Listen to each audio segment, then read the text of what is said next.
Oi pessoal, aqui é o professor Ebster e hoje vamos corrigir a atividade da semana passada sobre o conteúdo Sociedade Urbana Industrial e a importância da agricultura. Bom, são cinco a seis questões que na verdade foram feitas dentro do aplicativo Google Formulário, que é uma ferramenta muito importante para que a gente possa fazer as nossas atividades de forma remota. Só que algumas atividades requeriam que você lesse textos introdutórios, textos motivacionais acerca de conteúdos que nós analisamos na semana passada, como este agora que diz o seguinte: com base no texto abaixo, responda a questão de número 1. Leia com atenção. Título: O que é capital natural? Assim diz o texto. Trata-se de um conceito que enxerga sob a ótica dos custos de produção o valor dos recursos naturais em relação a um produto ou serviço. Vai continuar dizendo que a ideia é deixar de considerar tais insumos como ativos gratuitos e passar a fazer uma espécie de valoração, precificação nos mesmos, tratando-os como capital nos mesmos moldes como tratamos recursos econômicos. Com base no texto e em seus conhecimentos, responda ao que se pede. Então, vemos algo importante nesse texto, que ele fala o quê? Tratar a natureza como se fosse um produto. Tratar a natureza como se fosse um valor. Colocar valor nas coisas para que as pessoas possam precificar, por exemplo, as árvores, os rios, as montanhas, os ventos. Isso é bom ou isso é ruim? Tem os dois lados que agora nós vamos ver na questão de número 1. Que diz o seguinte: quais são as possíveis consequências de precificar, colocar um preço em dinheiro nos recursos naturais? Como nós sabemos, existem tanto o lado positivo como o lado negativo. Mas o lado negativo, ele se destaca. Por que que o lado ruim, o lado negativo se destaca neste contexto? Porque se com essa precificação, tudo vai ter o seu valor.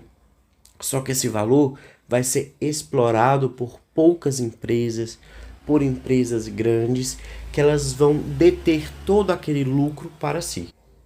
Dentro desse contexto, podemos dizer que o aumento da exploração dos recursos naturais, fazendo com que haja desequilíbrio ambiental por causa do crescimento no desmatamento, nas queimadas e, na consequência, na diminuição do habitat de diversas espécies. Mas, além disso, temos a diminuição da fertilidade dos solos, temos a poluição das fontes de água e dos demais recursos necessários para a nossa sobrevivência. Ou seja, sempre que precificamos estes elementos, água, comida, vento, sempre que precificamos todos os elementos naturais, nós estamos indo contra as pessoas que não têm condições de pagar por aquilo. Ou seja, futuramente, se tudo ganhar um preço, inclusive aspectos naturais, muitas pessoas que não têm dinheiro não vão ter acesso a coisas básicas como água e comida. Segunda questão: qual é a situação do Brasil no mercado internacional de produtos agropecuários? Sempre que falamos de mercado internacional, estamos falando das relações de venda e de compra. As exportações, que é a venda de um país para outro, e as importações, que é a compra de um país a outro. Ou seja, qual é a situação do Brasil? Nesse contexto de mercado internacional de produtos agropecuários, nós somos um grande produtor e exportador de produtos agropecuários, com destaque para o milho, a soja, a carne de frango, a carne bovina, o café, temos também o minério de ferro e muitos outros produtos. Só que tudo isso tem um custo muito grande, custo ambiental, custo social para o país. Ao mesmo tempo, temos muitas tecnologias que são criadas e desenvolvidas aqui no Brasil para aumentar esta produtividade. Mas, ao mesmo tempo, também nós temos aumento do desmatamento, das queimadas, e também, mas também temos, dentro desse contexto, o aumento do desemprego, já que as tecnologias vão tirar os antigos agricultores daquelas relações de trabalho que eram antigas, antes, antes dessa introdução de novas tecnologias. Terceira questão: qual a relação entre desenvolvimento da tecnologia no campo e o crescimento das cidades? Como eu falei há pouco, essas duas coisas estão muito relacionadas. Porque quando as tecnologias foram desenvolvidas, elas foram primeiro nas cidades, depois que elas chegaram no campo. Mas quando chegaram no campo, elas tiraram o emprego de muita gente. Por quê? Porque hoje máquinas fazem coisas que antes só os seres humanos faziam, como plantar, colher e irrigar. Hoje, máquinas fazem tudo isso e, inclusive, pode trabalhar 24 horas por dia, todos os dias do ano. Ou seja, hoje temos algo muito importante, é o quê? O desenvolvimento das tecnologias no campo fez com que determinadas profissões desaparecessem, como os agricultores que plantavam e colhiam dentro de um contrato temporário de trabalho. Só que essas pessoas ainda existem, mas não é da mesma quantidade que era antes, que eram milhões de pessoas que saíam de uma região para outra para realizar essas atividades. Hoje, as máquinas fazem seu trabalho e por isso esses trabalhadores tiveram que migrar para as cidades. Ou seja, se você perder o seu emprego no campo, você vai ter que sobreviver de alguma forma. Você vai para as cidades mais próximas ou cidades maiores, para que você possa ter um emprego e poder sobreviver. Isso vai fazer com que as cidades recebam muitas pessoas, um contingente de gente populacional muito elevado e principalmente vai gerar a formação das periferias e também das áreas mais pobres das cidades. Quarta questão: como o comércio internacional influencia a produção agropecuária do Brasil? Nós vimos que o Brasil é um grande exportador e produtor de produtos agropecuários, mas essas produções e essas exportações têm a ver com a demanda internacional. Ou seja, por meio da demanda internacional por determinados produtos, os nossos produtores nacionais e as empresas do agronegócio buscam suprir essa demanda internacional plantando o que os países querem comer. Eles plantam aquilo que o mercado quer comprar. Eles plantam aquilo que as grandes empresas mundiais estão dispostas a comprar. Hoje,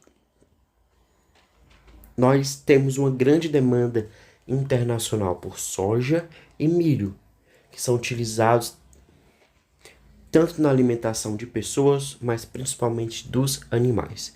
Assim, de acordo com as necessidades de outros países, de grandes empresas, o nosso país vai produzir aquilo que vai dar mais lucro. Ou seja, se o preço internacional do café subiu muito, vamos produzir mais café e vender mais café. Se o preço da soja diminuiu muito, mas o do milho subiu, todos aqueles espaços que eram para a produção de soja vão ser para a produção de milho. Ou seja, sempre vai produzir aquilo que é mais rentável. Quinta questão pede para a gente ler o trecho do livro Geografia da Fome, de Josué de Castro, para nós respondermos a questão 5. Leia com atenção. Diz o quê? Fala que a desnutrição é responsável pela alta taxa de mortalidade infantil e pela evasão escolar. Menos de 10% dos alunos matriculados no primeiro ano atinge a 8ª série do ensino fundamental. E continua dizendo que a desnutrição é causada pela falta de alimentos, pelas dificuldades econômicas e desconhecimento dos princípios de alimentação balanceada. Quinta questão: com base em seus conhecimentos e em pesquisas em fontes confiáveis, responda: Quais são os fatores que influenciam na desnutrição? Como superar a desnutrição no Brasil? Ou seja, para responder isso, você teria que pesquisar em fontes confiáveis, no mínimo 2, 3 e principalmente 4 e 5 fontes, para que você possa combiná-las, destacá-las e descartá-las e entender aquilo que você realmente deseja saber. Só que nesse princípio nós podemos dizer que dentre os fatores que influenciam esse processo de desnutrição estão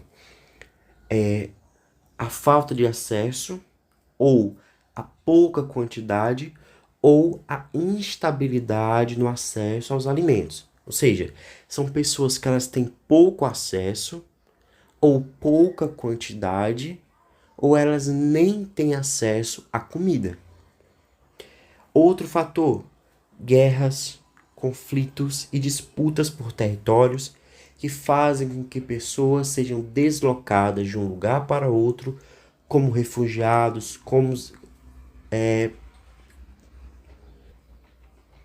pessoas que estão sendo perseguidas, que saem de um local para outro e, portanto, deixam de produzir. Dentro desse contexto, também temos outro fator, como o aumento dos desastres ambientais, que influenciam a vida de comunidades e vilas inteiras, como a cheia de um rio, que vai também destruir lavouras, plantações, dentre outros fatores socioeconômicos e ambientais que nós vamos ter. Bom, vamos continuar a leitura do livro Geografia da Fome, de Josué de Castro. Fala assim: na realidade, a fome coletiva é um fenômeno social bem mais generalizado. Por quê? Porque é um fenômeno geograficamente universal, não havendo nenhum continente que escape à sua ação nefasta. Toda a terra dos homens tem sido também, até hoje, terra da fome. Sexta questão: por que a fome continua sendo algo comum? Porque o acesso aos alimentos ainda é restrito, na grande maioria dos países, às condições econômicas. Ou seja, você tem acesso aos alimentos por meio do dinheiro.